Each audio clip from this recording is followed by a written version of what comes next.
I gotta sit on a pillow because this chair. What if you sit right next to Spencer, like we're on like a I think I like it. like a Jesus table. Completely straight. Like a Jesus table. We all sit on the same side for dinner. Oh, like the last. Like the Last Supper. Yeah, Jesus table. Now this isn't gonna work because I can hear myself. Oh, so yeah, you can. I think this isn't recording. Once I hear myself, then I know we're recording.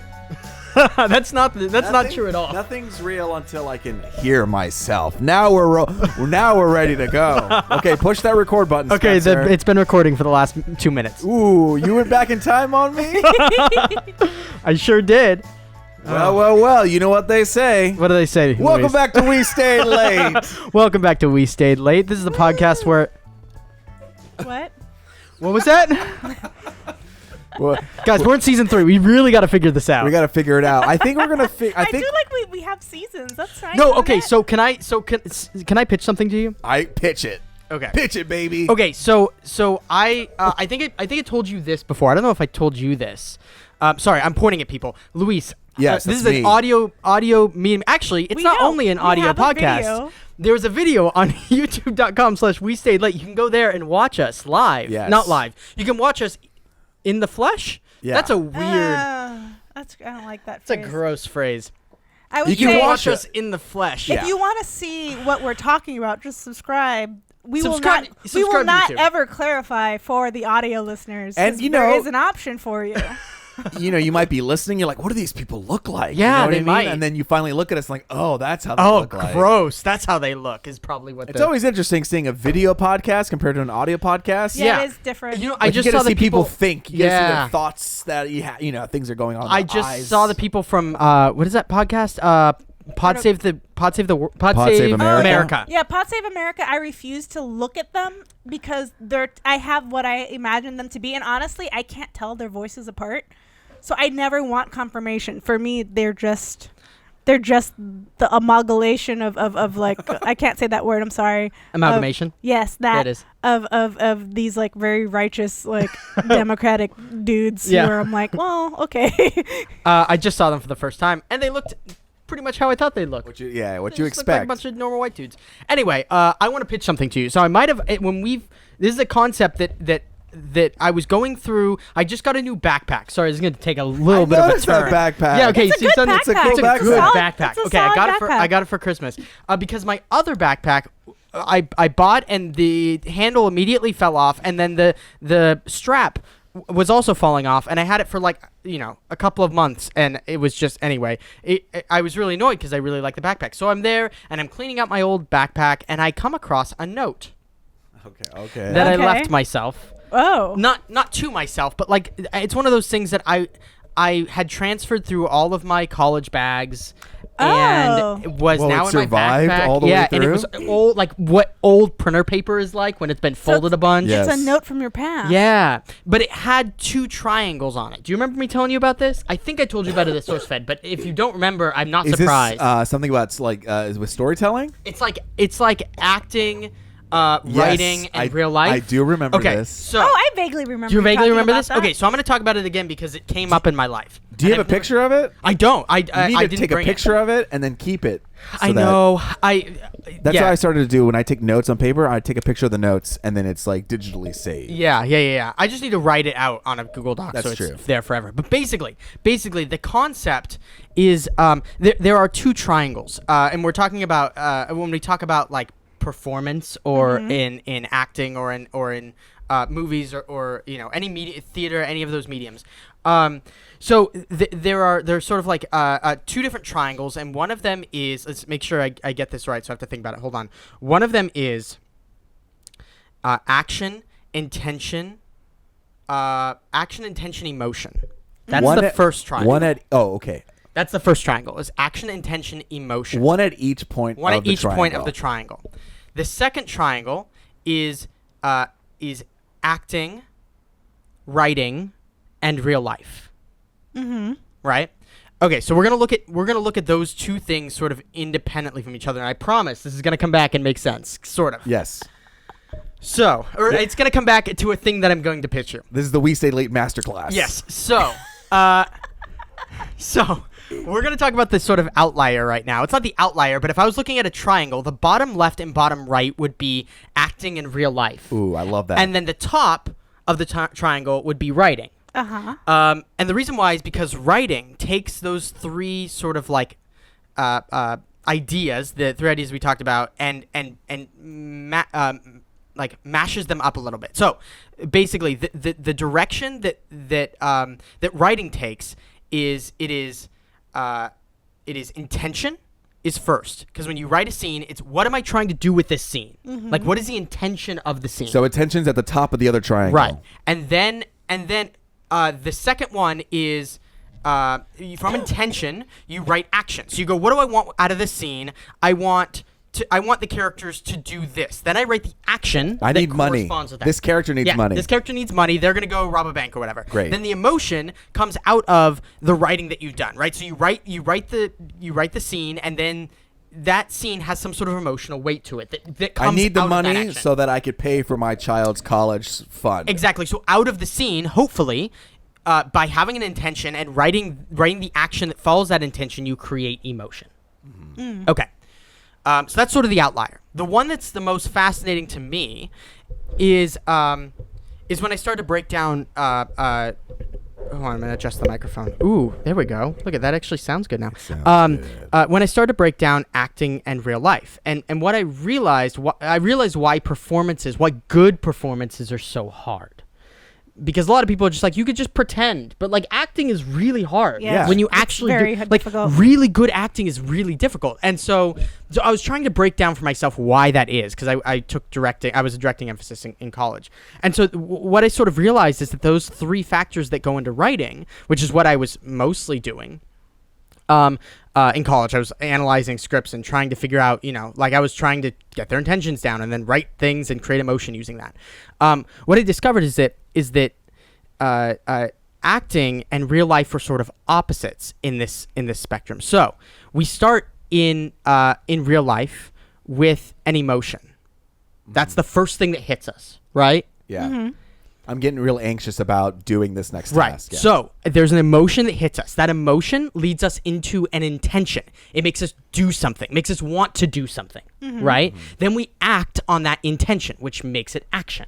Right. So it's emotion, intention, action. Acting is the exact opposite. Acting starts with the action on the page. You read the action on the page, you get that action as an actor, and you have to interpret it. So a lot of times when you're taking an acting course or even a directing course, you go, what is the intention of this scene? What is the intention of this character? Right? So we're looking at action on the page. Then we analyze what the intention is. And then ultimately as an actor, it is your job to take both of those things and create emotion on screen. So that's why it's hard, because an actor is starting at the end of what a normal human does. Right. So you have to, as an actor, you have to go all the way through that. You have to analyze the script, right? Analyze the action. You have to find the intention, get to the emotion, then erase the other two steps, and then find your way again from that base emotion to that intention, and finally to action, and make it match what's in the script and make it organic. And a lot of people, sometimes they'll stick with just the intention. Right. And so they'll just like play the intention and not play the emotion to the situation. So that's when you'll get bad acting. Right. Is people will be like, you're not telling the truth, instead of like someone who's actually like offended by something. Instead of emotion. Yeah. Emotion, and then but the important part there is not just to get to emotion. The important part is to start the scene with the emotion and work your way to action, so that you are doing what real people do. Right. You feel that anxiousness. That's why there's like method actors who are like, I am trying So to they're- like get into it so that they're starting at the emotion. Well, even before a scene starts, like when you jump into the scene, there's always the thought beforehand. Yeah. So I'm coming in. Where am I coming from before the scene Right, comes? exactly. And so you're coming from a starting point that you can just launch right into, and that'll propel you through your like emotions, and then feeding, and then hopefully having a partner who can help feed you too, because you're throwing an emotion at me that I instinctively in my gut am going to react to. But it's also has been orchestrated and what's it called? Painted in such a way, you know what I mean? Yeah. With the way that they're through their choices. Yes. Through their creative choices. Yeah, and so you have to as an actor find your way, allow yourself to be open enough to get to that emotion, but also be trained enough to be able to find your way back to the correct action. Right. Right? Mm-hmm. Unless you get lucky and there's like those accident scenes, like what's his name breaking his toe in Lord of the Rings, and they kept it in because his facial expression was so he got good. Stabbed in the foot or something. That's because it's coming from a true emotion. It's coming from true emotion. Because it's like it goes like, oh, it's like that's for real. That's the thing. You erase the rest of it and just use true emotion, and that's why sometimes those improv moments can be the gold, right? Because they are coming from an emotional space. A lot of the best parts of Parks and Recs were from like. Just improv moments so that you had the real reactions. The Office too. Yeah. I mean, there are the Office and Parks and Rec are certainly scripted, but every once in a while you get those moments that are just gold, and they're improv. So anyway, that idea, the idea of triangles and of threes, again came back into my life because it is something that is pervasive throughout the universe in some way. Threes. Oh yeah. Things in threes. I truly believe. Yeah. So. I want to pitch, at least for this episode, we do a 3-act structure. What? Whoa. So here's the 3-act structure I want to pitch, at least for this episode. I forgot where we started from, to be honest. I was the whole time I was just like, where is this going, Spencer? Don't worry about it. Going? I'm weaving it all back around. Good. Okay, so I think that I want to pitch a 3-act structure, and again, it's going to have sort of this triangle feel. So the first one, let me make sure I get it right. Hold on, let me think about it. The first one is something that I will remember. Hold on. Wait a minute. Oh God. Hold on. You're remembering. Wait a minute. These are the thoughts of a remembering. Spencer's remembering. Yes. It is. Well, the very first thing I want to. Oh yeah, the very first thing I want to do is inspiration. Then I want to do perspiration. Then I want to do anticipation. So here's the reason why. Is because I've been thinking about my own life recently in threes. Okay. And I've been trying to like balance my life in a similar, not my entire life, but like my creative life in a similar way. And what I mean by that is I've been doing a lot of perspiration, which is like the thing I'm working really hard at. Okay. Right? Okay. Like I'm working loving this. really, really hard at something. Okay. But I haven't been letting myself gain enough inspiration or have enough anticipation to feel like I haven't been inspired enough, and I haven't been looking forward enough. I've just been looking down at the ground where I am, which sometimes is really good because it makes you it makes you be in the focus. moment and focus. Right. And But so if you could finish the thing. Right, totally. And that is a huge part of it, which is why there are 3 parts. But when you don't look at the future and you don't look at like, what do I want to do? How is what I'm doing going to impact the next year of my life? Right. And what do I want to do? What makes me excited in the next year of my life? Other than the thing that I'm doing right now, because sometimes when you're working on a thing right now, you get so not bogged down, but like tunnel visioned that for me anyway, I lose sight of the future. That is what we need to swap places is what needs to happen. I have a lot of anticipation, but no perspiration. That's weird. I'm in the like inspiration part. I'm like always like, oh man, I want to just like make all these things. Look at these ideas. Look at this stuff. Like I just want to do these stuff. You are inspiration. I am perspiration. You are anticipation. We are the 3 horsemen. What house do you follow under? Yeah, let us know what house you fall under. No, so my goal is to find more of a balance for myself. So I've been trying to do that by watching more shows that are outside of the thing that I'm doing currently. Cool. And also by just keeping a log of like things that make me excited, even if they aren't projects. It's like, what is something that I want to do? Like I'm going to go on vacation soon. Right. In February, I'm going on vacation. And that's something I'm excited for. And I have to remind myself that like, hey, you need to like let yourself be excited for this thing and not think about everything you're doing right now in the next 24 hours. Because then you can get not depressed, because I'm not depressed, but it's like you're stressed out. Yeah, you get stressed about... Well, it's also like working the same muscle over and over again. Yes, I'm going to go work out, and I'm going to work out his biceps. Oh, yeah, every day. And then your arm arm hurts so bad. And the rest of your body's compensating. Like, okay, I guess we're doing biceps, but my back is like not working. And my shoulders are fucked. So that's what you're saying. You need Yes. You can find relief by working the other parts of your body, Exactly. the other parts of your brain. And I found that doing that has helped me be better at the perspiration step. Because I have more inspiration to do things. Right. And 2, I'm not as like bogged down and this has to be the best thing in the whole world and it's the only thing that matters. Yes. You know what I mean? Yeah. So anyway, That's beautiful. I wanted to thank you. Yeah. And so I was thinking about that on the way over and I was like, that would be a cool way, at least for this episode, to divide the structure of our discussion. So the first one I want to do is inspiration. So we'll talk about something that is inspiring us, something that we're a podcast or a movie or a TV show, something that's making us feel inspired. Then the second part, we'll talk about what we're working on. And I think part of perspiration is also talking about the struggle. So not just like, oh, I'm working on this thing and it's going really great, but like what has been really hard for you? What have you been facing? Like what hardships have you faced in doing that? What have you found works and what have you found doesn't? And you know, what like...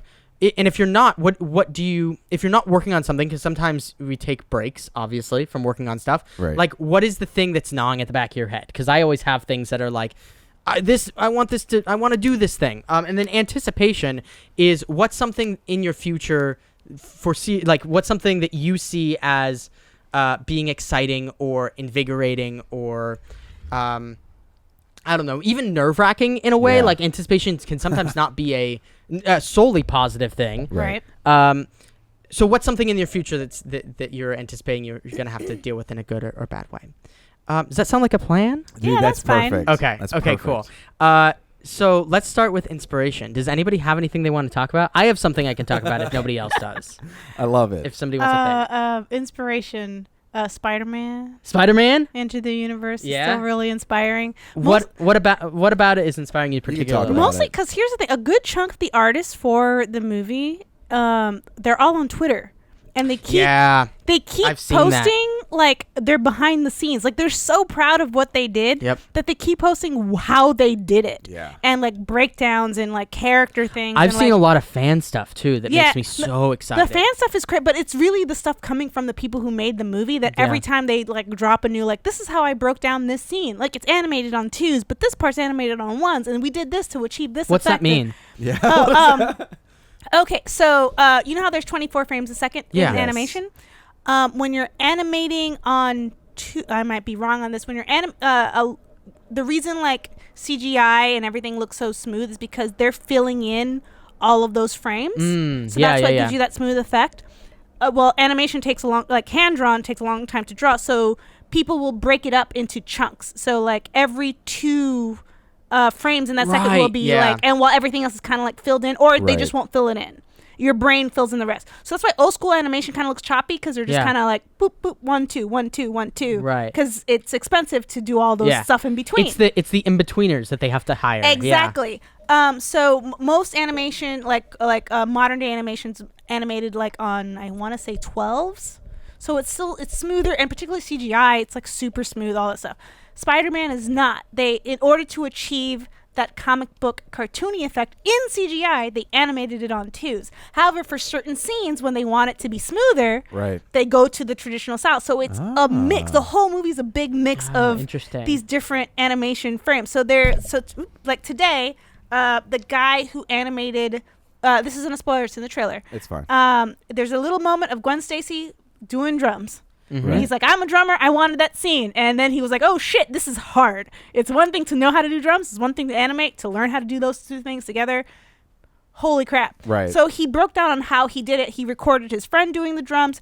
And then he started talking about how, like, Gwen Stacy in particular, since she's, like, kind of punk rock, but she's also, like, a ballerina. She plays punk rock using a jazz stance. I had no idea. Wow. So he's doing that. And then he shows, while the camera's turning, he's like, okay, so the drums are actually animated on 1s and she's animated on 2s. So the drums are moving slightly faster than she is. So she has slightly smoother animation, but not super smooth, 'cause it's still on 2s. Right. While the drums are moving a little faster, a little choppier to achieve this kind of like 3D-esque weird effect. And then he showed like the filler lines, because when you do that, this is where you get animation smears.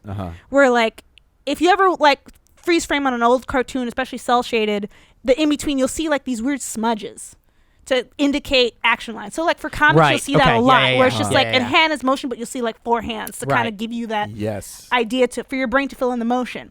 So they do that in Spider-Man a lot too, because they're trying to make it look like a comic book. Totally. So you see like all these extra marks of like the thing, and those are hand drawn in. Wow. With the CGI, it's so crazy. So I'm like just looking, I'm like, this is just beautiful art, and it makes me want to learn how to animate. Even though like obviously this was a team, these are people who like I'm not gonna ever be one of these intense animators, right? But man, I would still like to just make some like little shorts and like little storyboards, and dabble with it a little bit more, because I love seeing all this stuff, and it also helps me incorporate it into comics. I'm like, oh yeah, I should use smears more. Yeah, I could use that. I could actually do that. You just got the book too, right? No, it never came in. Oh man, somebody ordered it for me for my birthday. I don't know who did, because I can't contact them because I don't know who sent it, and it never arrived. So I don't know if either maybe the person had to cancel their order. Oh, maybe. Which is possible, which is fine. Let me know so I could go buy the book, because I feel like I know I won't. Yeah. Yeah. So it's gonna come in eventually, and I'm gonna buy the book, and it's gonna be great, and I'm just gonna stare at it and go like, oh my god. Yeah, I mean, when you see the trailer for that movie, the first thing you're like, whoa, this is something new. Yeah. Like there's when people you look at the who've animation, broken down the like, trailer too, where they're like, it's other animators. I follow a lot of animators on Twitter just because it's the world. And they'll break down like Miles jumping from things, and they did apparently a big thing they did is like the background is animated on a different frame rate than the characters to make them look like old school cartoons, like cell shading, because old school cell shading characters would be on a cell and the background would be on another cell. So in order to achieve that effect, they animate them at different rates. It's so really cool. neat. That's really, really cool. Yeah, that is something. It's not off-putting in a negative way, but it's off-putting in a good way. Like it keeps me on my toes. It's inspirational in a way that I'm like, I wanna learn how to do this stuff and do it, but not in a way that intimidates me, because I also recognize I'm like, oh, this is a whole other skill set. Yeah, I don't have that skill set, but I really appreciate like knowing it.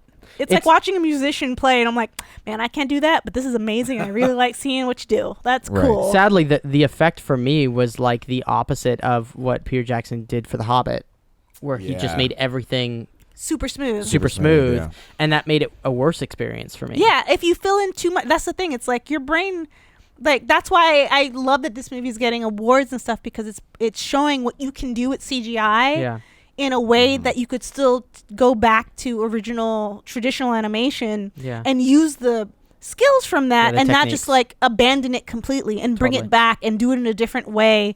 So it's like, as much as I love Pixar, I really hope like this continues to win, to show what you can do and push the boundaries. Oh yeah, totally. Well, and that's the thing. Like I appreciate the ingenuity of what not that I'm a fan of The Hobbit, but I appreciate them trying something different, right? Yeah. Like whenever you try something different, there's always the chance it's just gonna fail completely. And don't you wish there were just awards for like stuff of like, hey you man, push the boundaries. You tried.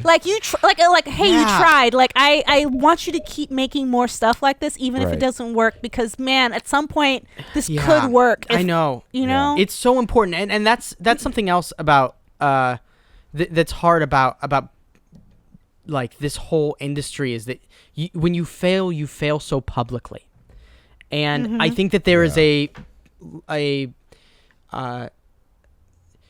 people judge those public failings very harshly, and when you think about a lot of those people that go through that are just people. They're just people, and they're trying to do something new.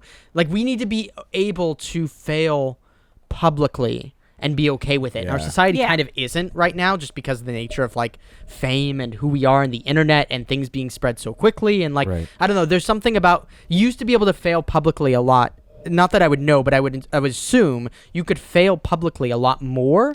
You can do it when there's other people who essentially like have done it well so many times that like it's the thing of like, like whenever there's like a new female director, like they can't fail publicly, because if they do, it's like, oh well, see, that's what happens when you take a chance on this thing. However, if there's like a whole bunch and one of them fails, it's like, oh, that one failed, maybe that's just like an individual person and not like the whole group of people. So that's why like it's like I like Crazy Rich Asians. the story is like it's cute. It's not like necessarily it's breaking boundaries in the sense of showing a culture that you don't normally see. But it's just as good as the rom-coms that we have. Yeah, in the and past. that's the thing. Like, it's a just classic rom-com. It's just a classic rom-com. It doesn't really push the boundaries of a rom-com in any way. It stays within the genre. And I'm like, well, the reason it did is because they know this is a formula that is long. Don't mess with this formula, because if it fails, like would be more catastrophic, like overall, than like if it was just any other rom-com story. Like they'd be like, oh, okay, whatever. But this one had so much pressure on it to do well that they didn't like really push the boundaries on the story. Totally, absolutely. I couldn't agree more. And I think that, you know, before the internet, before we had phones and before we had cameras in our pockets, you could sort of like, you could do things and try things. And it's just hard now because now everybody sees everything that happens, and that makes it really difficult. People put it out there. Well, but you could experiment and just be like, it's true. But if you showed them back when cinema was first starting, right, and they were experimenting a whole lot to find the language of cinema and how things are supposed to be made, and they're really like trying a bunch of different stuff, like the triptychs and all these things. By the way, Napoleon, the movie Napoleon, was shot on triptych, which was 3 different screens that showed 3 different images at the same time, and sometimes they would collide into be one huge image together that was like the whole battlefield, and it completely blew people's minds. Yeah.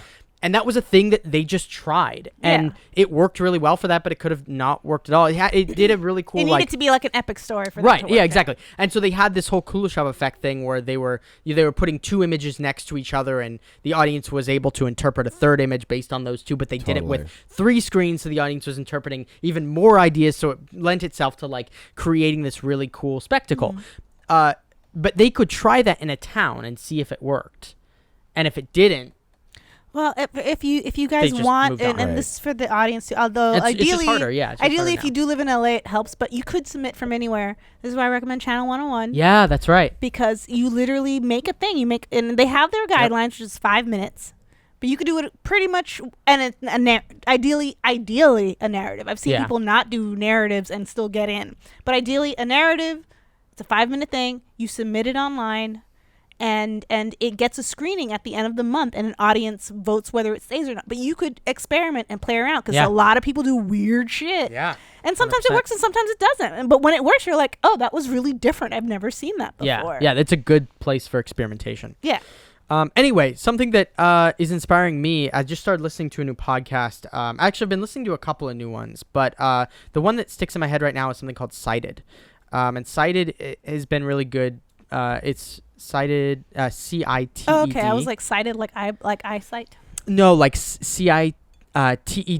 And it is sort of a mix of investigative journalism and storytelling and academic research. All those things sort of colliding into one. It's put on by. Does it say what? It's I think it's the University of British Columbia who does it, and there are some really good episodes. The one I'd listen to, the one I recommend to start with, is, let me find it so I get the name right. Let me scroll down. What would our world be like without numbers? So there are a couple of civilizations. No, thank you. that don't have names for numbers that exist right now. Really? Yes. And so they talk to people that have done studies with the people that don't have numbers. How do you communicate passage of time? So I don't know. They didn't talk about that. It'd be something you could definitely do more research on. Because like, how do you go? But I need to see you. Like, how old are you?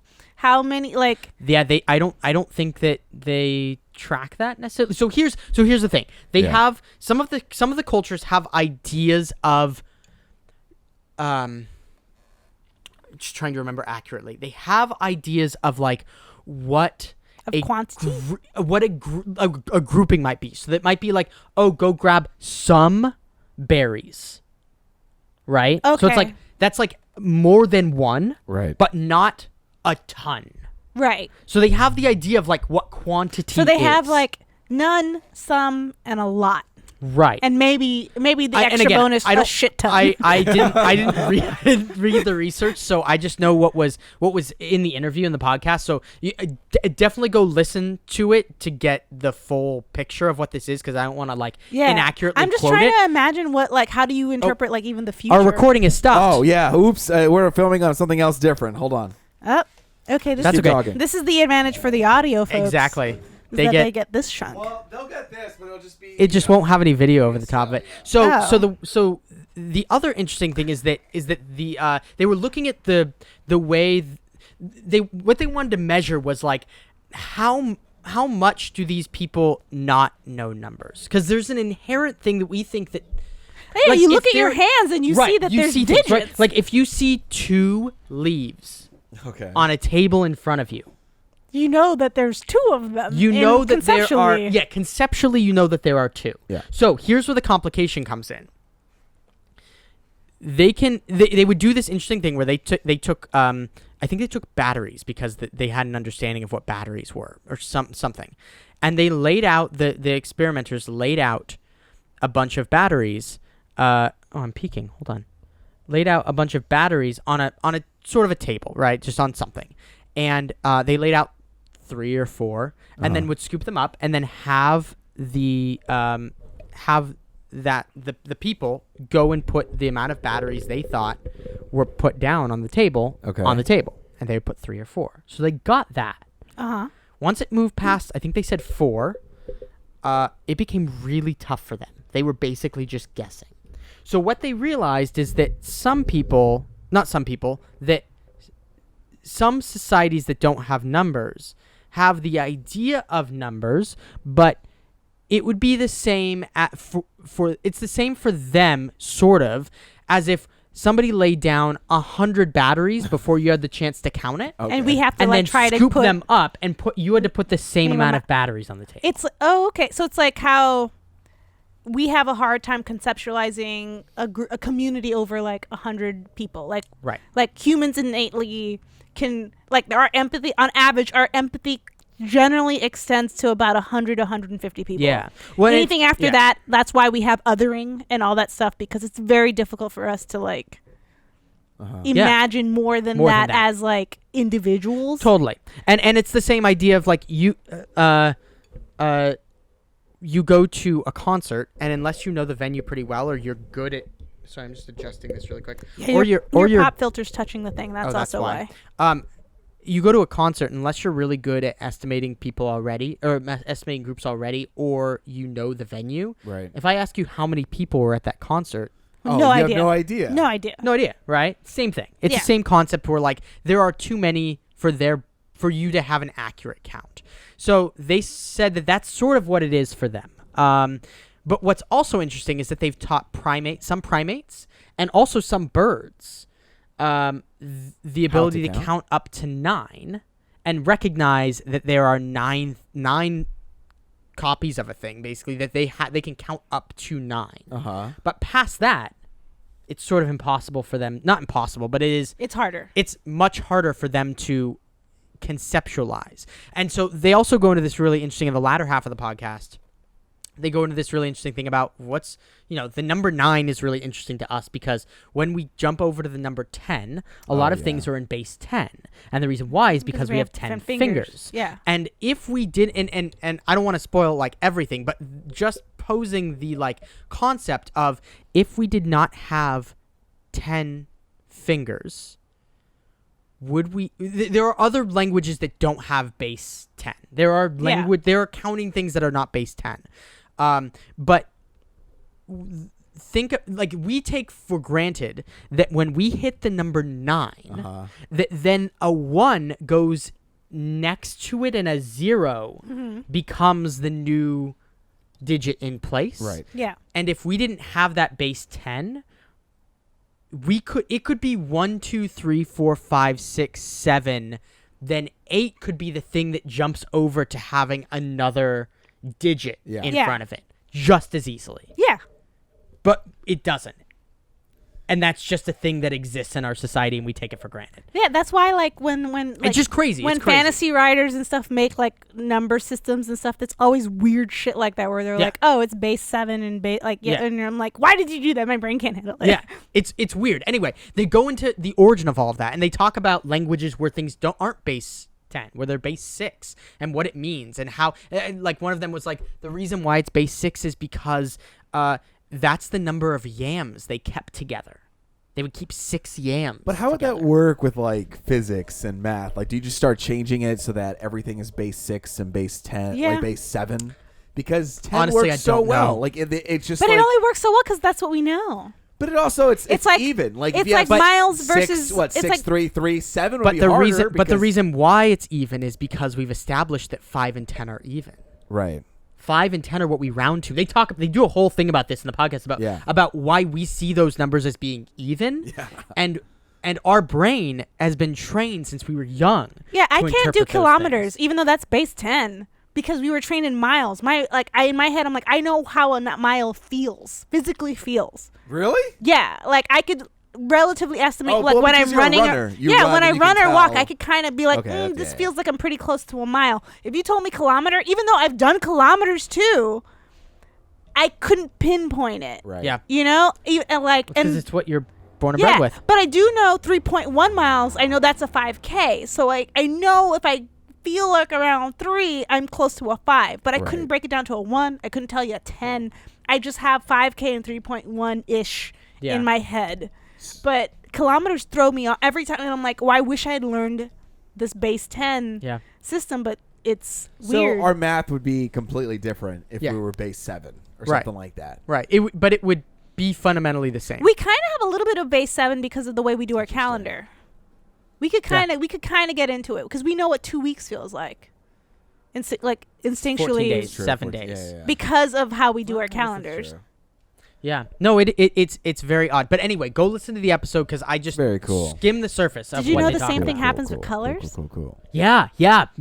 Green and blue are basically indistinguishable. Yeah, green, blue is new, you guys. Blue is new. Blue is very not new. in the Odyssey, right? No. The Odyssey nowhere What? says the word blue. What are you guys He never talking about? describes anything in the Odyssey as back blue. in the day, Blue? it is What about the believed. sky? Yeah, that's No. the thing. Green. Green. The sky is green. Yeah. So the trees and the sky are the same color? Yeah. Like in the sense of like how like the gonna have this, honey. ocean and the sky are sometimes similar colors of blue, but not really.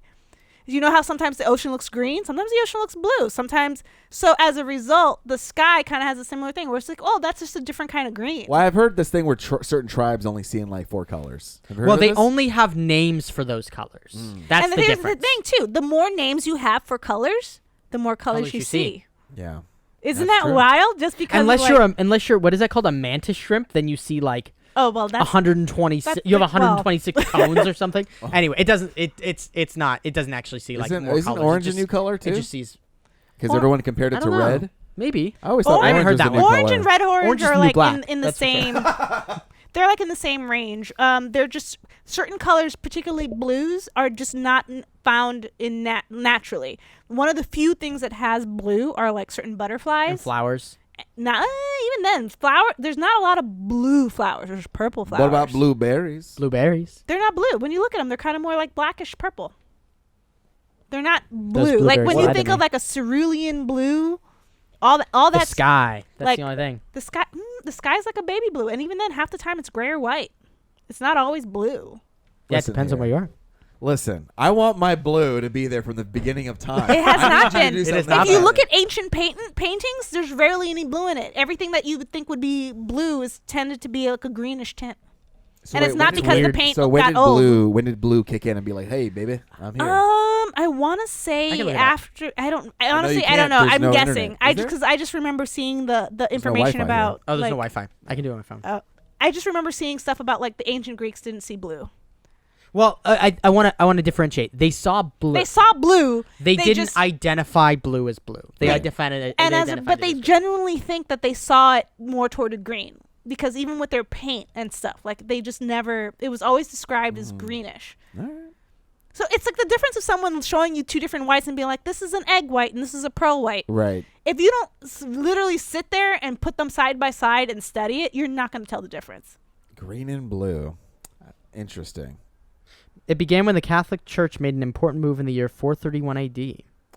Yeah, because the Mother Mary had always had blue. Yep. She always wore blue around her, and that's kind of like her color. Yeah. Anytime Mary was But I don't think that's when it. I don't think that's the. No. It's but also That's not when finding it the was- paint color, like the more paints you could find. Certain colors are. It's like I said, blue is very hard to find. It like naturally for paint. I just read that and realized that that's when it became important as a color in our society, but that's not when like it was.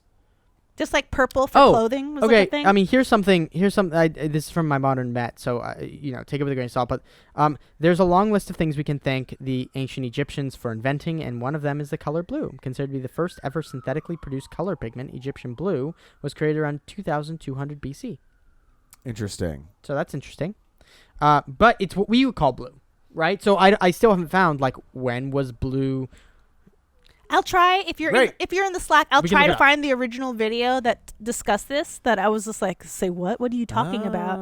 Okay. And Yeah. post that. About 150 years ago, a British scholar named William Gladstone was studying Homer's The Odyssey and noticed that the poet had some unconventional descriptions of color. For instance, honey was described as green, while Which iron I'm eating right now. was called violet. You're eating honey? Yeah. Ooh, Oh, nice. stick of honey. Like a stick of honey. Locally sourced. I think so. I hope so. Iron was called violet. However, no mention of blue existed. Similar investigations into ancient texts of a number of other languages were also missing any mention of the word blue. In fact, the first mention of blue wasn't found in any language until about 4,500 years ago. There you go. Wow. So anyway, there's a whole article. We can share it. But yeah, it's fascinating. So that is what is inspiring me. That's awesome. That's great. You guys have some great inspirations. What have That's you the been? easy part. Inspiration's real easy. What's inspiring me? I don't, guys. I I have such an ADD brain. I forget what happened yesterday, and I just forget my Well, inspirations. I don't want to impose, Oh, impose. But I I think like it- when people impose. but I think this might be an opportunity for you to recap the book that you just finished. Are we talking about Harry Potter? Yes, please. Oh my God. Please. Harry Potter. Harry Potter. I hurt my Don't throat. die. Harry Potter. Harry Potter. Yeah, I finished the was book. annoying, The sorry. book. Which and, one? Which one? What was it? The Order of the Phoenix. Oh, Ooh, yeah. you got through Angry Harry. I got through Angry Harry, and oh man, it was what I finished it in Christmas, so it was a while ago. Yeah. And I think two things stuck out at me. One, really, what stuck out at me was Sirius's death. I don't know why. I think it was because it happened so quickly. Yeah. And Yeah, I didn't believe it at first. I was just like, No. that's not how you go. That doesn't make any sense. That's exactly and what I was just like, happened to me. what? I kept flipping back and forth, expecting him to Yep. come back. Yeah. I was like, I don't think Yep. he's coming back, but the way that he was written, It was so fast. It was very fast, and he had like, haha, suck it, you know what I mean? Kind of feel, and then he just immediately dies. Yeah. I think it's interesting too because the way that she does that is, it's so great. Not great's a bad word, but it's so accurate in that death happens so fast, and Yeah. it occurs, and you aren't prepared for it, and it takes you off guard. Yeah. And it's like somebody's alive one minute, and then the next minute It's just gone. and there's usually except in specific cases where it's like A something hospice situation, right, or or- cancer that they've seen Right. ahead of time or whatever. Like when tragic things happen, the person's just gone all of a Yeah. sudden, and so it's in a way when I remember reading that when I did the reread, and it was like it hit me because it was like that's really how Yeah, it it hit harder on a reread. Yeah. Mind you, I think the first time I read that book, that was the first one I ever binged. Because by then really? I had when I started getting into Harry Potter, the first 4 books were out. And the 4th one had just come out. So I read all that, cried over Cedric from book 4. And I was just like, oh my God. Cedric. And then book 5 came out and I was just like, oh. And I read that all through a night. And so I also... Wait, you read the whole book in one night? Oh, I did that with every time. Every time the books came out, I stayed up 18 hours straight just reading. Oh my God. I got home at midnight, read, except the last one. I actually took a break to sleep But the other ones I did not sleep. I just stayed Holy up and crap, read them. And I was like, because I didn't want spoilers and I just needed it. Yeah, I'm reading them on a Kindle, so I don't know how big they actually are. They're like this thick. The fifth one's like this thick. And I went to my friend's house, and he has the first edition, the British actual British version, first edition. And I just saw how progressively much they grew, and it doesn't feel that way when I'm reading it, just because the story structure is the same. And so when I noticed, I was like, "Holy shit! I could go back and reread the first book in no time." Oh yeah, you blaze through those. And this last book, I felt, it was like the longest one, and it felt like the same. It felt like the same to me. I don't know what I was saying with this point, but yeah, I can't believe you read all of that in one night. That seems like insane. I when the words would get blurry, I realized, like, sorry, you haven't eaten. You need to eat something. So I would go like get a snack and stuff and just be like, I just need to know what happened. So when the serious thing happened, I'm like still like I'm binging it. So I'm like, that can't be right. Yeah. And I went back, I stopped, looked back. I was like, nah, he's coming back, and then just kept going. Like I didn't let myself process it. It's crazy. Until like afterward, I'm like, no.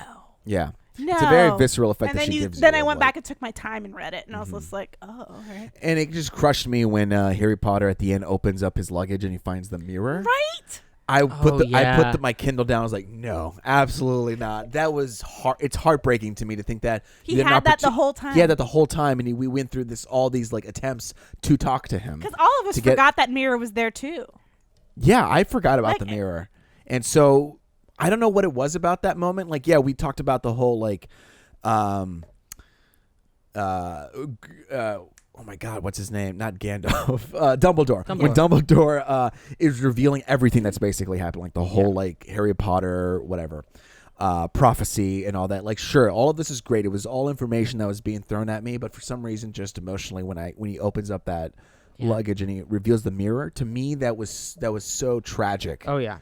That the answer was right there next to him, and it. I don't also, know. Fuck you, Snake. It like it still like, God damn it! If you just such a shit. It gives you this feeling of like it was there the whole time, and for some reason that resonates with me, where it's like you could have done it the whole time. It was right there. All you had to do was just look, and I just connected with that feeling really hard for some reason. Interesting. But. Yeah, I don't know. That was like the big takeaway was that mirror for some reason. Just like the way that I can see why like you're settling and like sitting and not jumping into the next book right away to kind of like sit with that. Yeah, because it's a heavy feeling, and I can't like think about just going on to the next book. Yeah, because it just throws everything away. You want to wait like 2.5-ish years, then you have the actual. Well, experience. no, I'm not gonna do that. I'm gonna start reading the next book soon. But what else was I gonna say? The prophecy. Okay, can I ask you a question about this prophecy business? Sure. So apparently the person who did the prophecy was what's her name? Who's not very good at giving prophecies. Trelawney. Okay, why does anyone like trust her that she's telling the truth here if she's terrible at giving prophecies at this point? You've seen it before in book 3 that she gave it what happens when she gives an accurate prophecy. Do you remember that? No, I don't. In book 3, he's with her taking a test. Okay. And the room is kind of foggy and weird and all this stuff, and he's worried about Hagrid's whole situation with Buckbeak and everything and all of that. And she kind of goes in through she like passes out and goes in through a weird trance.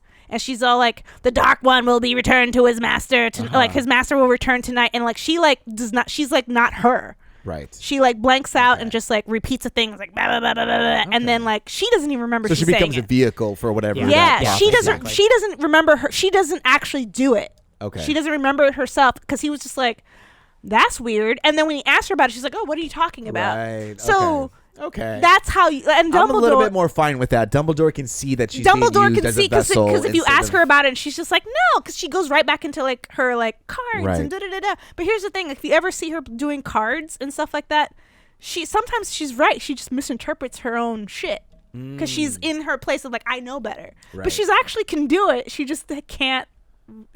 It's the Cassandra effect, which I think is one of her relatives, of like being able to predict, but. It's almost like instead of no one believing her, she doesn't believe herself. Right. If that makes sense. Oh, that's so sad. But yeah, that's why. It's because it's a trance. Okay. That makes more sense. I thought it was like, why is everyone putting their lives on the line It's also for why this person who's just I like can't remember creating a prophecy out of nowhere. Yeah. Who's not very good at giving Did prophecies. Did Dumbledore explain why she's at Hogwarts in that scene? Like when he's explaining it to Harry? She was her parents or grandparents or something were great seers. No, I'm trying to. It's not. I don't think it's there. You don't think it's. You know what I'm talking about, Yes, right? I do. Okay, then I won't say anything. There's a reason that he keeps her there because she. Yeah, I don't remember. I don't remember if they did. I think it's more. It's described better in the next. I think it's the next book. In the next book, so I won't say. Yeah. It's not a major plot point or anything. It's just like kind of like a little bit more of like character. Right. Background, but it's I don't want to have that revelation. When it happens. I don't want to. Yeah, I guess I'll say that since just being around the Harry Potter, talk around the world, the revelation of the prophecy wasn't a big deal because I knew kind of already that Harry was like a chosen one. Yeah. So to but me, that's it kind wasn't of the like point, right? Yeah, because it's like I don't he's think only it was a surprise to anybody, really. he's only the chosen one because it's like, well, is that in that one too? I think you should wait. Yeah, I just realized. I'm like, no, that's not. All right, well, I guess I'll wait. But I love how Dumbledore is like, listen, I'm going to tell you, and then you can yell at me this whole time. Like, you can just tell me, and it was my fault. He has one great quote where he's like, it's not the fault of the youth to not know the ways of the old, but it's the fault of the old to not know the ways of how the youth used to think. That's because true. I didn't want to tell you, and I didn't want to let you know. That's a big responsibility. Yeah, and it's something that he had, and he at some point was going to have to tell Harry, and he fucked up. I feel like that's fair not to tell the 11-year-old. like, hey, Yeah, like that's a not big the murderous worst idea. bad guy wants to come after you. I feel like Right. 11, 12, maybe a little too early, but maybe once you hit that 13. 13. Or like, But it's hard or maybe to- after book 2, after you kill a giant snake, be like, you know what? Maybe you killed a giant Right. snake. Maybe I shall tell you. I'll tell you now. I feel like after what he went through in book 1, facing the thing, then it's kind of like you kind of got to tell him what's happening. But could you honestly, like, if you saw like an 11-year-old child, even if they went through all that, because you didn't necessarily witness it firsthand. Yeah, that's true. If I didn't witness it, I wouldn't know. Yeah, you just see this little 11-year-old boy, scrawny kid with like the glasses and the hair. I would feel like I don't think I would be able to tell like a kid that. Sure. But I think a 12-year-old you could. I could think 12, especially after killing a basilisk and like dealing with poison and shit. I'd be like, maybe I should tell this kid. yeah, that's true. That's great. Yeah, so it's very cool. I'm getting excited to read it. I'm trying to read this other book, The Shining. Oh, you're reading Stephen Shining. King. Classics, huh? Because one of my friend, he likes Stephen King, and I tried to get into it. I read Mr. Mercedes, which was the book by Stephen King. I did not like it. So I had a bad taste of Stephen King in my mouth, and he was like, I love The Shining. I was like, fine, I'll give it another try. So I started reading The Shining. And so do you like it? Yeah, I do. It's very good. It's still a different. I've never read a Stephen King book. It's still a very different type of writing. I don't know if I still 100% like his writing style. I like what he's writing about right now. I think that's interesting. I like where the characters are at and what's in their head. But just like the actual technical way he's writing, it's not as enjoyable or feels a little clunky or I don't know what it is yet. It might be just old school because those were written like what in the 70s, 80s. Yeah, there's not like an eloquence to it. It's not very eloquent. But maybe that's his effect. Maybe that's how I don't know. So we'll find out because I'm still early in the book. I've read one of his son's book. David King? I don't know. That's not true. That's not his name. I forgot. He goes by a different pen name because he doesn't want the King name. He wants to kind of like be like, I'm my own author. But he wrote Horns. Mm-hmm. Oh yeah. Oh, the Daniel Radcliffe. Yeah, which is why I read it. I was like, Daniel Radcliffe's in this weird, creepy movie. Let me read the book first. And I still never saw the movie. I read the book and I was just like, this book really creeped me out. Yeah, Joe Hill. Yeah, the book really creeped me out, and I was just like, ooh, I don't want to see this in movie form. This is really creepy. So I never saw the movie. But the book was, I will say, interesting. It was like 3 different perspectives. Yeah. Of like, and there was like a murder. I did not enjoy being in the murderer's head. That was why I was like, oh, I don't want to see this movie. Yeah. Because reading it was gross. It was really gross to be inside the murderer's head, which is the point. You're not supposed to like the guy. Right. But I was like, I don't like it here. I don't like being in this headspace. He also wrote Lock and Key, the comic. Oh, Yeah. I did not know that. Anyway, let's move on Yes. to perspiration because we're already in an hour. Look at that. Oh. We got a lightning Grind round. through. It might be like a 3-part series. Yeah, Lightning. maybe. No, it's okay. We can get through it. Because perspiration, I think, will not necessarily take as long. Right. What's happening? There's Oh, train. that's a train. It's the Burbank train. train. It's the Amtrak train, ladies and gentlemen. So The I thought maybe Metro somebody Link. was buzzsawing through the garage door because we're in an illegal garage. Yep. What if in the other spaces there were other people doing Podcasts? I'd be real happy. Perspiration. So what are we working on right now? I'm working on Pulse Show LA training, Yeah. and it's hard. Yeah. What's the hardest part? I have to learn right now. I'm trying to learn how to do a Russian worm. Whoa, what a name. It's, and it's kind of Is like it the worm, but you just have to salute every time you come up from doing the worm? kind of, but with You your do legs. The worm with it, and then you do this. You salute with your legs essentially. It's What? kind of like a breakdance move. Interesting. So I like can do the worm. That sounds hard. so it's like I'd I'm trying I'd to like to see it, but I also really don't want you to hurt yourself. no, it's hard on your knees. The like if you imagine a breakdancer when they do the move where their head's on the ground and their like body's kind of like almost straight up and they have like one leg up and the other leg's bent Yeah. kind of thing. It's kind of like that, but like you're doing like as a flow. So you're like flowing through and like ideally you're using your legs to kick yourself up and you're doing like a weird push-up situation.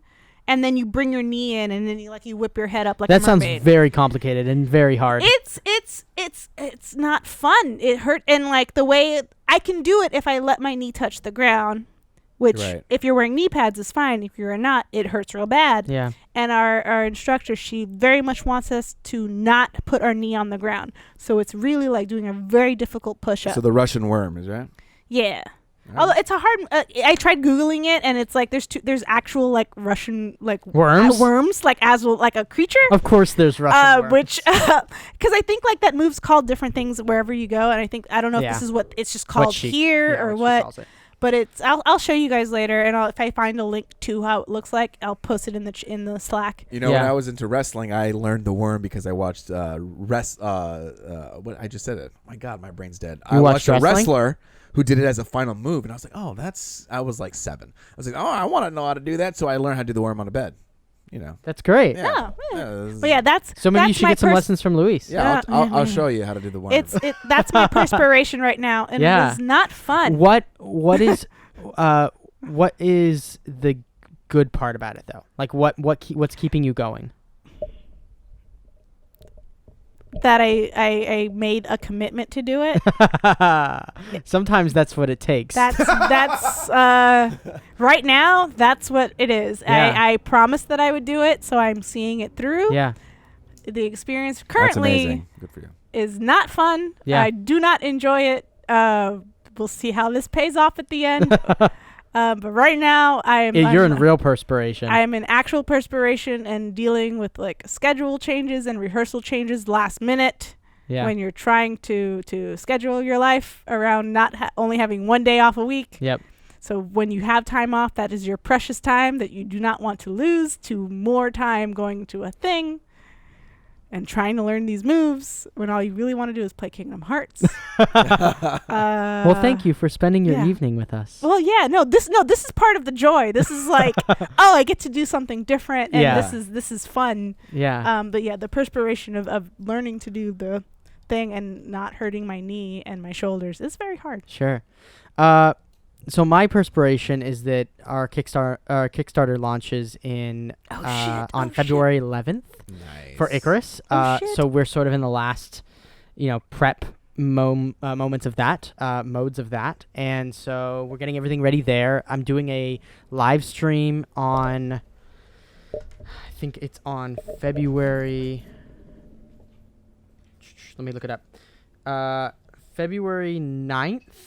I'm doing a live stream on Happy Jacks, which is a Twitch channel. Is that what day of the week is that? That is a Saturday. What time during the Saturday? At night. Okay, I might be able to watch that. Between like 7 and 11. Oh no, I'll catch the latter half of that. That's okay. It's all archived as well. Okay, cool. So, But I But want to watch it live and leave comments. yeah. So if you want to join us on February 9th, I think it starts at 7. I'll put more info on Twitter and on Instagram, but I will be running Icarus for a group of wonderful role players from 7 to 11. And then our campaign launches on the 11th. So I will also be letting people know about that, but it is a mad dash. It's the grind of getting all this prepped and ready. Luckily, the publisher is doing Most of the work. 95% of the Kickstarter work, which is a godsend. This is how I feel when you do stuff for Ruby, where Yeah. I'm like, I just want to draw this thing. I have no idea what the That's fuck how I I'm feel doing. about And whenever this. there's a problem, like Spenser, I can't we ran into upload. that this week. I don't know what to do. I can't upload. Wait, and then oh, you is that- fixed it. A page wouldn't upload. And I couldn't upload a page. I'm like, I finished at like 2 in the morning. I'm like, I need to go to bed and I can't upload this page. And I didn't bug you at 2 in the morning. I wanted to. And I was like, no, wait till the morning. It's fine. And I was like, Yeah, I we don't know got how to it fix uploaded. it. It was fine. But Spencer's my tech support for the It's true. website. It's true.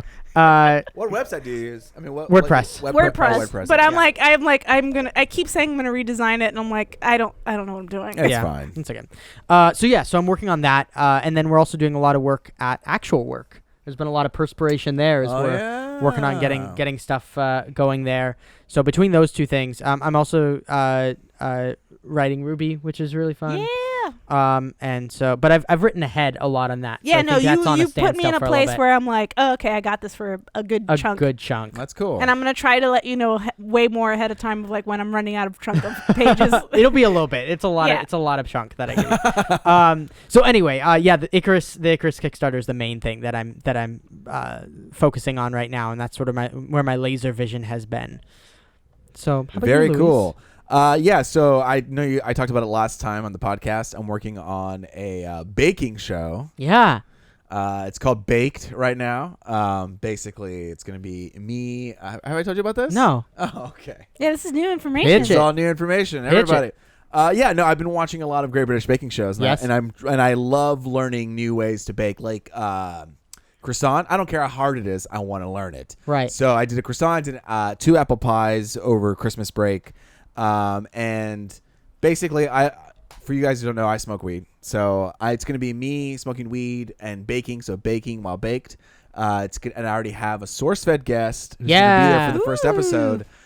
So we're going to shoot not this Saturday, but next Saturday. Cool. Nice. And then it's going to be probably like as dynamic editing, maybe as like people be like. Right. Okay. So I'm going to bring that in there.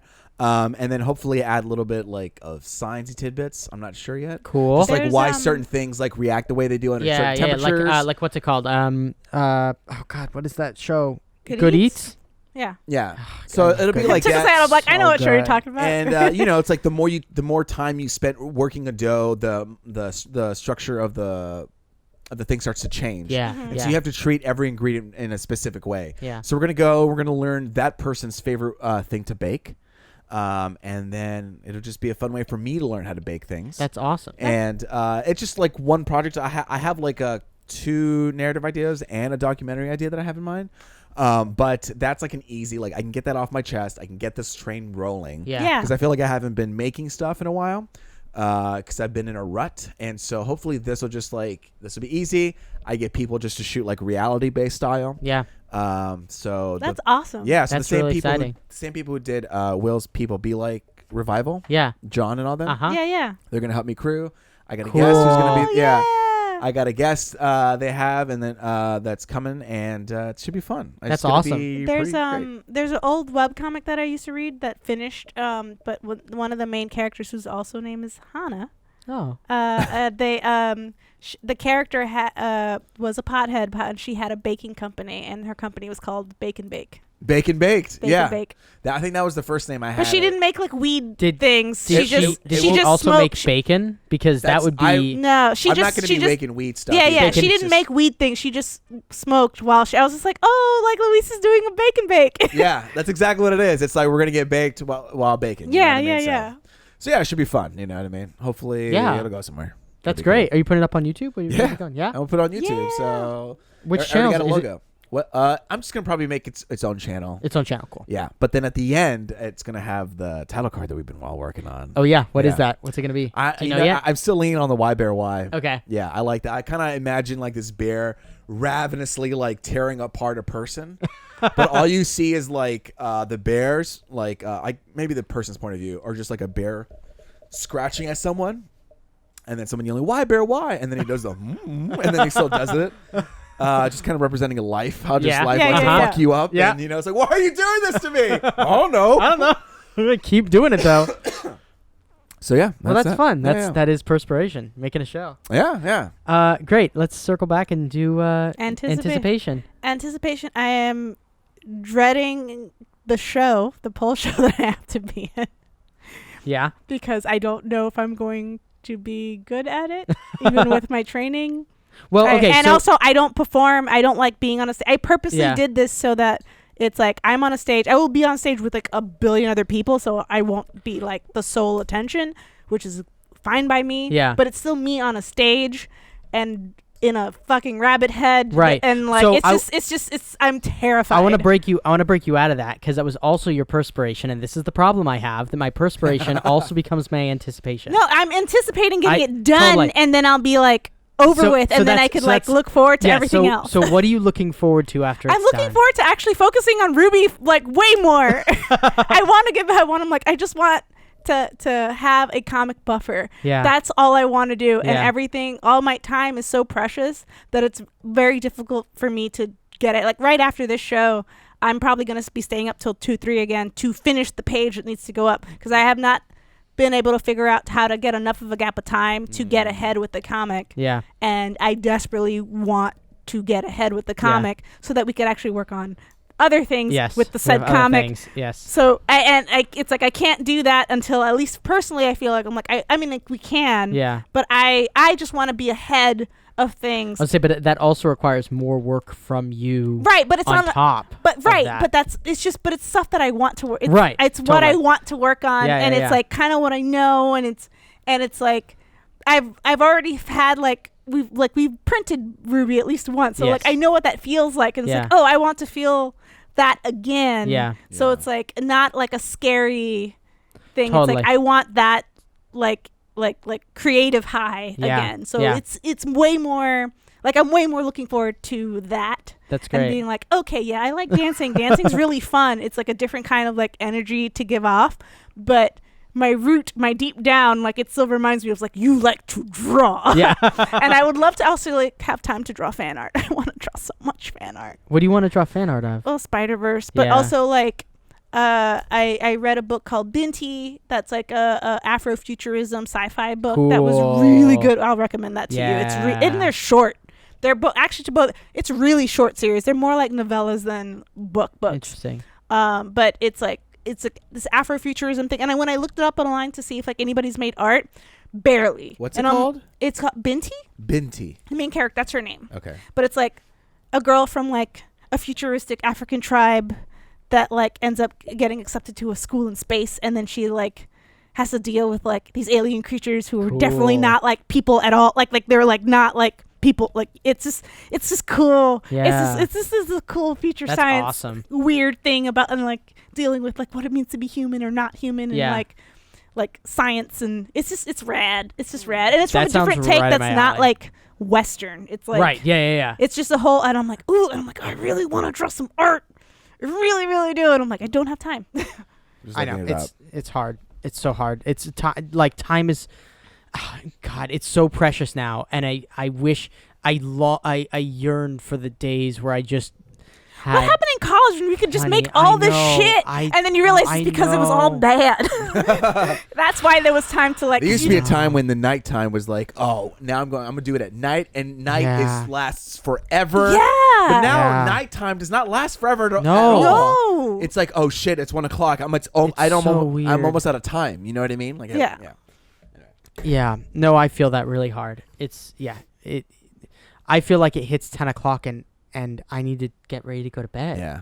Because otherwise I'm not going to function the next day. Yeah. If I I usually go to sleep by 1, but I have to force myself to go to like wind get down. ready by 10. Yeah. Otherwise my brain doesn't shut off until it takes me hours to fall asleep. It's awful. I try to tell myself my at brain least just get goes. the majority of the thing you want to get done by midnight, and then start trying to like wind down.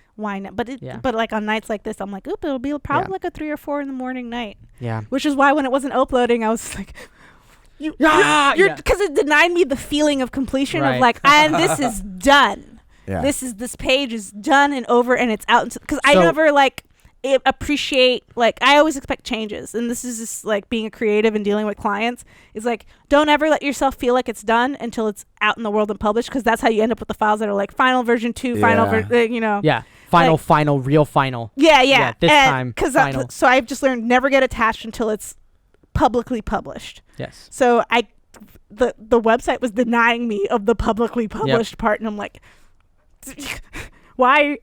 And so like I just had to go to bed really stressed out because I couldn't like. We should try uploading another page to we'll make see sure tonight. we're right to make sure we're not like, it's not like you're out of space or something, because before I reduced the file size a little bit and it worked. But we should just check just to make sure. Anyway, insider knowledge about Ruby. Okay. Oh, me. Anticipation. So, I'm really looking forward. I sort of already talked about it, but I'm really looking forward to vacationing. Yeah. What's that like? Yeah, right. I'm going to Mexico, which is gonna be really fun. That's gonna be cool. Going to Xcaret. So that'll be great, and it's gonna be the first time Hannah's been to the Caribbean, which is really great. I've been a couple of times when I was playing soccer, and we go to Mexico all the time and play. But like, this is the first time she's going to clear blue water. So we're gonna go Sea Trek and Snuba, which is really exciting, and I'm just excited. I'm most excited for her to be able to experience that place, because I remember going and having the experience. Eat Like all the seeing everything. seafood. It's all inclusive. I know you're not like a big seafood It's person. all inclusive. That's great. It's an all inclusive I resort. know you're I not a love big- shrimp and crab. Okay, good. Just please eat all the seafood. Eat all the seafood. Oh my God, it'll never taste anything like it. It's an all inclusive resort. So we just get to go. It's all drinks included, all food included. Incredible. It's gonna be a blast. So I'm gonna go do that. That's what That's what my anticipation is for. Luis, what's your anticipation? What am I anticipating? Basically there's Ethan hosts a podcast called Bad Science. It's a great podcast. Basically Bad Science. he watches Really, a movie really good. and then he brings a like scientist or somebody and they try to debunk or talk about some of the science that happens in the show, right? Yeah. Is that what okay. Yeah, they talk about the science in the show and why it's bad or why it's good. Right. Sometimes it's good. Like So why it's also- like how like enhance is completely wrong and everything. Like why the Matrix wouldn't work. Right. Or They why did Jurassic Park. Jurassic They did Park is, RoboCop, and they actually did one on Mean Girls. That died. Oh man. Hold on. Bop, bop, bop, bop, bop. This is card full. Okay. Card full. Okay. I'm gonna say this. So they did an episode of Mean Girls where they talked about the study of like society and like the way that bullying works and how like the whole Like pack tactics and like those kinds of pack things. tactics exactly. So I was like, oh, why are you doing Mean Girls? And that makes sense. So anyway, he has video podcast. He has a piano that's set up there. So I said, dude, I really would like to bring my piano. I have a piano somewhere here. It's like it's probably hidden as you both try to look. Is that it? No, that's a vacuum cleaner. And he's like, I would Just really pull it out. Like here it is. I'd really like to take the time to like after working for a while, just go up and play piano for 20 minutes because I want to learn a musical instrument. Yeah. I still do. And so he was like, yeah, dude, just come on up and like, play or whatever. And it's a little bit overwhelming because I don't know where to start. Yeah. But I do know like whenever I have a hard day or I've had this experience where I've had a hard day or something, I'll just like play on the piano. Yeah. And it doesn't make sense, but it's just like it allows me to have a cathartic experience, So I'm kind of excited to try that. Yeah. To do that. And hopefully we can clear some space in my house because it still has boxes. and maybe we can put a piano there, and I can just start practicing and start playing, because that would be really cool. I think that'd be That would be awesome. great. Yeah. music is just like very magical to me, and it seems almost Totally. impossible to me. And I didn't realize, when I first started listening to music, I thought they were just magical keys that people just strummed on whatever chord to make these awesome songs. And then I learned that they're just certain keys and chords that are already established, and it's just the way that you place them, and so I just want to get more knowledge on that and get That's more involved. great. Yeah, And it's gonna be like, this is literally just starting, so who knows how long or whatever. Well, that's the thing is, like, again, sometimes we have to be, not that it's failing if you stop, but Right. sometimes you just have to like do a thing and try it. I've Yeah. had so many times that I just need to do a thing to try it, and I was like, maybe I'm gonna love this, and then I didn't, and it You're was like, fine, "Oh, and you just okay." move on. But for those of you who don't know, Ethan is also a member of the band The Cooties, Oh, which okay. is a comedy. It's a comedy band that was they were on what were they on Conan? They were on Conan, Yeah, Oh, they were on nice. Conan just recently. Anyway, Ethan is the best. He is one of the funniest people, and just like not only funny, but so down to earth and nice. And I don't know, he's just one of my favorite people. Yeah, in I the would office. recommend that podcast. It's a very good. Yeah, Bad podcast. Science is great. It's Okay, really, I'll really have good. to check that out because that Yeah. sounds right up my alley. It's right up your alley. It's really, really fun, and he has guests on. He has like comedian guests on too. So it's like a bunch of comedians and a scientist, and they all get together and talk about why science sometimes It's works. awesome. Yeah, the Did video. that stop? Yeah, it's oops. It's a different camera, so you won't get the end of the video podcast, but it's fine. That's you saw fine. the first Yeah. hour of it. Yeah. No, we're actually You're good. just We're gonna ending attach right the now. audio. What's that? You're just gonna attach the audio. to Yeah, the I'll put the video? audio at the end of the video. so Okay, because you'll I was gonna see. say my mom Yeah. was gonna be like, "What happened?" No.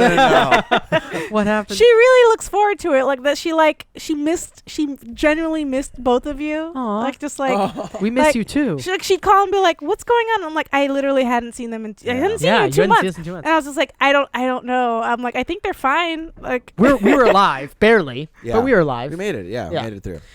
I just want to Anyway. give a shout out to John Villanueva. He's always commenting on the YouTube page. Oh, really? So shout out to you. Shout out to John. Shout out Oh, to yeah. John. Too bad we're not on. Oh too bad yeah, we're pointing at the camera. we're pointing at the camera, but you can't see us, John. We've But gotten John, so used to pointing this at the camera. episode is dedicated to you, John. It's dedicated to you, John. Also, all the people who came back to the Slack after we talked about the Slack, Yes. all the people now on the Slack. I mean, they're still on the Slack, but And like they're- we're just. I came back and I said something, and we got in a big conversation. Do you I want- do which is remember Do that. you guys And- want one fresh question? 'Cause Yeah, I let's did do one ask. fresh question. One and we fresh had a lot question. of comments too on the YouTube video. From Deddy. Question for us.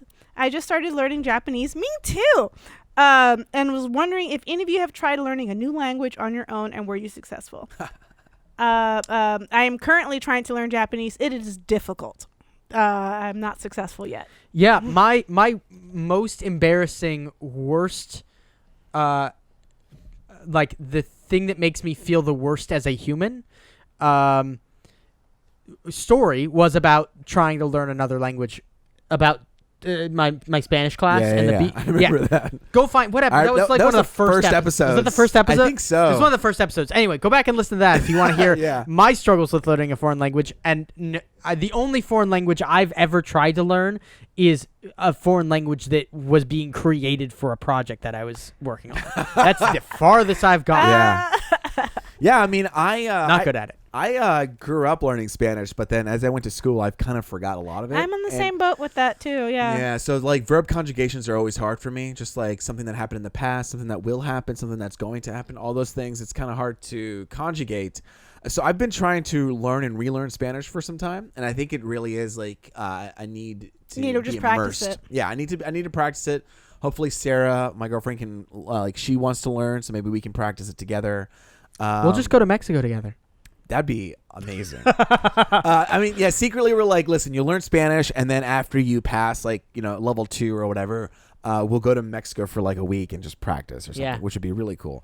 But yeah, I always try to learn Spanish. Italian would be really cool, I think. I love the musicality of the language. I want to learn Dutch real bad too. Dutch. is Which are so. That's why it's just like Japanese and Dutch. What am I doing? What a language. yeah. Like and Apparently, I saw a thing about people having a really.